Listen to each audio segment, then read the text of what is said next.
लोकसभा चुनाव 2024 के तीसरे चरण की जो वोटिंग है वो 7 मई को होनी है और अभी से इसका प्रचार प्रसार काफ़ी तेज़ी से चल रहा है।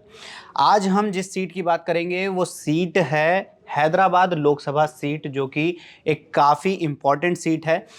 ये तेलंगाना में आती है और तेलंगाना की ये सबसे इम्पोर्टेंट सीट्स भी बोल सकते हैं, क्योंकि यहाँ पर लगभग 40 साल से एआईएमआईएम का वर्चस्व रहा है और वहाँ पे कोई भी पार्टी नहीं आ पाई है 1984 के बाद से। और वहाँ से फिलहाल के जो मौजूदा सांसद हैं वो हैं असदुद्दीन ओवैसी, और उनके अपोज में बीजेपी ने माधवी लता को खड़ा किया है। तो आज हम इसी पर चर्चा करेंगे कि असदुद्दीन ओवैसी वर्सेस माधवी लता कितना इंटरेस्टिंग होने वाला है। तो hello and welcome to DNA editors table, और आज हम इन्हीं असदुद्दीन ओवैसी और माधवी लता दोनों के बारे में थोड़ी सी डिस्कशन करेंगे। तो इस डिस्कशन के लिए हमारे साथ मौजूद हैं यहाँ पे डीएनए के एडिटर तनवीर आजम जी। तो तनवीर जी, असदुद्दीन ओवैसी का जो एक तरीके से किला बोल दें हैदराबाद को, क्या माधवी लता उसको तोड़ पाएंगी? नमस्कार। देखिए पुष्कर, ये जो हैदराबाद की सीट है, जैसा आपने अपने इंट्रोडक्शन में कहा कि ये काफ़ी इम्पोर्टेंट सीट जी। है और सिर्फ तेलंगाना ही नहीं बल्कि पूरे हिंदुस्तान की नज़रें इस पे होती हैं। और उसकी सबसे बड़ी जो वजह है वो है असदुद्दीन ओवैसी, जी। जो कि एआईएमआईएम के प्रमुख हैं, मुखिया हैं और अभी सांसद हैं और पिछले 4 बार 5 बार के वो सांसद हैं। जी। अब इस सीट को बीजेपी ने, ये समझ लीजिए कि अपने नाक की लड़ाई बनाई है। जी। और बीजेपी तेलंगाना में अपना एक फुट होल्ड जिसको बोलते हैं, वो they are trying very hard. और जब हैदराबाद के जब म्यूनिसिपल के भी इलेक्शन हुए थे अभी 1 डेढ़ साल पहले, तब भी बीजेपी ने काफ़ी ताकत लगाई थी उसमें। नरेंद्र मोदी को छोड़ दें तो उनके अलावा बाकी जो बीजेपी के कद्दावर नेता थे, जैसे अमित शाह, योगी, ये सारे जाके वहाँ पे उन्होंने प्रचार किया था। जी। और मैं अपने दर्शकों को बता दूं कि आज अमित शाह वहाँ पे जाएंगे हैदराबाद में 7:30 उनकी बजे। रैली है वहाँ पर। उनका रैली रोड शो है। जी। और ये इतिहास में पहली बार हो रहा है कि बीजेपी का कोई इतना सीनियर लीडर किसी लोकसभा चुनाव में हैदराबाद में अपने कैंडिडेट के लिए प्रचार करने जा रहा है। जी। और ये जो आपने कहा कि ये ओवैसी का किला है, जी। वो भी कहना गलत नहीं है, बिल्कुल है। अगर कोई पार्टी वहाँ से 40 सालों से लगातार जीत रही है, ओवैसी से पहले उनके जो फादर पिताजी थे थे। वो जी। वहाँ पे एमपी रह चुके और बड़े अंतर से जीतते थे उन्होंने। अब जब वो लड़ते थे उन्होंने वो वेंकैया नायडू साहब को भी हराया था। जी। तो ये इस बार माधवी लता को बीजेपी ने फील्ड करके, और माधवी लता की ये पहली पॉलिटिकल जी। कंटेस्ट है। और ये कहना गलत नहीं है कि वो पॉलिटिक्स में तो न्यू है, जी। लेकिन जिस तरीके से बात करती हैं, जो उनका बोलने का तरीका है, जिस तरीके से वो लोगों से कनेक्ट कर रही वो हैं, एक सोशल वर्कर हाँ, रही हैं वो और सोशल, काफी लोगों से जुड़ी हुई रही बिल्कुल। हैं और हमेशा वो से। देख के ऐसा लगता नहीं है कि वो मतलब राजनीति में नहीं है। जी। और पिछले बार ओवैसी यहाँ से तकरीबन 2.5 लाख वोटों जी। से जीते थे। जी। इस बार जीत उनकी थोड़ी सी मतलब मुश्किल इसलिए मुझे लग रही है क्योंकि बहुत सारे वोट कम में कटे भी हैं। जी। बहुत सारे वोटर्स का नाम लिस्ट से हटाया गया है, मतलब उसकी अपनी कानूनी वजह रही है, ऐसा जी। नहीं कि भाई किसी ने किसी साजिश के तहत। जी। हालांकि अपोजिशन तो यही कहता है, लेकिन ऐसा कुछ नहीं है। जी। तो ये शायद और वो भी नहीं है गारंटी कि वो सारे वोटर ओवैसी के ही थे। भाई जी। वोटर तो वोटर होते हैं, जी। वो पता थोड़े किन के वोटर हैं।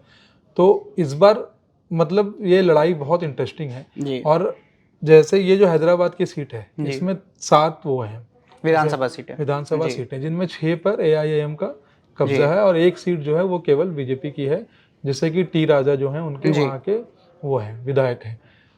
ये एक बात मैं अपने दर्शकों को बता दूं कि टी राजा खुद चाहते थे कि वो यहाँ से लड़ें, जी। इस सीट से वो लोकसभा का चुनाव लड़ें। हैदराबाद और से। वो जी। क्योंकि वो काफ़ी पॉपुलर हैं, उस जी। इलाके में बहुत पॉपुलर है, लेकिन बीजेपी ने उनको पीछे करके और माधवी लता को टिकट टिकट दिया। दिया। और इस उम्मीद के साथ कि माधवी लता इस बार ओवैसी का ये जो किला है जी। उसको शायद ढाने में या उसके अंदर सेंध लगाने में जी। कामयाब हो पाएंगे। तो जैसा कि हमने बात करी कि पिछले 40 सालों से एआईएमआईएम यहाँ पर अपना गढ़ बनाए हुए, तो 1984 में सबसे पहले यहाँ पर अहमद मुहिउद्दीन की सत्ता आई थी, और उसके बाद उनके बेटे विनायक राव, उनके पार्टी मेंबर विनायक राव कोराटकर ने अपनी सरकार यहाँ पर बनाई।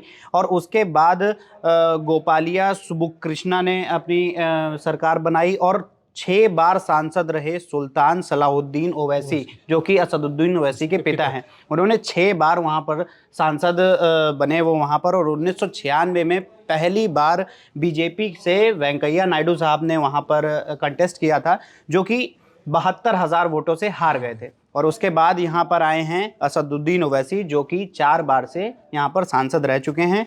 और पिछले 2019 के लोकसभा चुनाव में उन्होंने भगवंत राव के खिलाफ चुनाव लड़ा था। बीजेपी से थे भगवंत राव, और उनको 2,82,000 वोटों से हराया था। 58.9% वोट जो थे वो ओवैसी के खाते में गिरे थे, और बीजेपी को सिर्फ 26% वोट मिले थे। तो क्या इस बार, जैसे आपने कहा कि कुछ वोटर्स के नाम काटे गए हैं, और अगर पूरे 2 फेज़ों को देखा जाए तो वोटिंग परसेंटेज जो है पिछली बार से थोड़ा सा कम हो रहा है, तो क्या ये जो कम वोटिंग परसेंटेज है, लोगों का हटना जो है असदुद्दीन ओवैसी के खाते के जो वोट हैं उनको कम कर सकता है?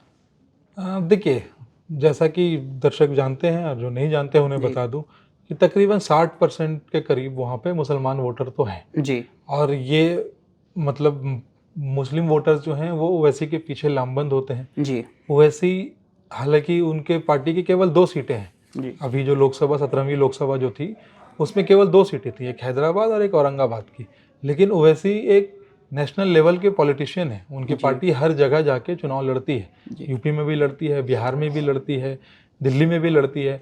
तो वो ओवैसी ने एक ये कहें कि अपने आप को ही has pitched as a leader of Muslims, वो मुसलमानों के रहनुमा बन के आगे आए हैं।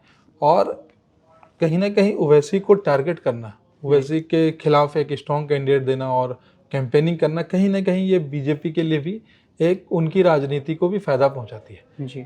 तो और जो गैप है तकरीबन 2,85,000, मतलब मोटा मोटा 3 लाख मान लें, 3 लाख वोटों का गैप आप ब्रिज करना तभी आसान होता है जब किसी इंसान के खिलाफ, किसी एमपी के खिलाफ एक हवा चल रही हो एंटी इनकम्बेंसी की या कुछ।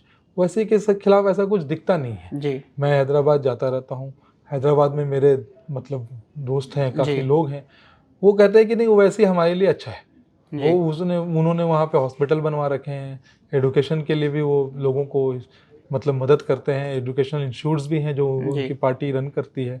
तो वो ओवैसी के खिलाफ ऐसी कोई हवा उनके खिलाफ नहीं है। तो ये थोड़ा सा एक समझने की बात है कि माधवीलता एक अच्छी कैंडिडेट हो सकती है, लेकिन ओवैसी को हराना उनके लिए एक बहुत टफ टास्क होगा। माधवीलता ने एक, जो मुझे लगता है, एक जो गलती उन्होंने की और उन्होंने उसको माना भी और फिर बाद में उन्होंने माफी भी मांगी, वो एक रामनवमी की एक रैली जी, उन्होंने तीर धनुष बना तीर के वाला वो करा।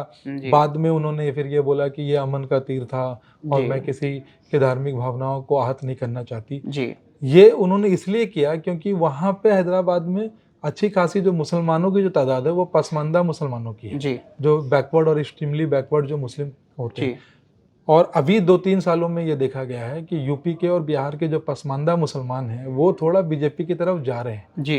तो वो नहीं चाहते कि वहाँ के जो वोटर हैं वो उनसे कट जाएं, वो उनसे बिल्कुल नाराज हो जाए। तो हो सकता है इसी वजह से उन्होंने बिल्कुल अपना कोर्स करेक्शन किया और इस बात पे उन्होंने सामने आके उन्होंने एक वीडियो जारी किया और वहाँ पे उन्होंने बताया कि भाई मैं किसी को हर्ट नहीं करना चाहती थी और अगर ऐसा हुआ है तो मुझे ये किया जाए।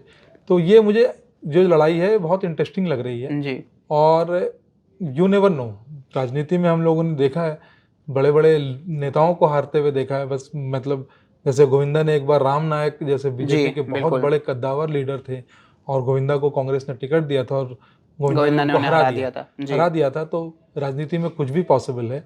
लेकिन तो अगर यहाँ पर देखा जाए, एक जैसे आपने बताया कि 6-7 विधानसभा सीटें हैं जिनमें से एक बीजेपी के पास है और वो जीती है टी राजा ने।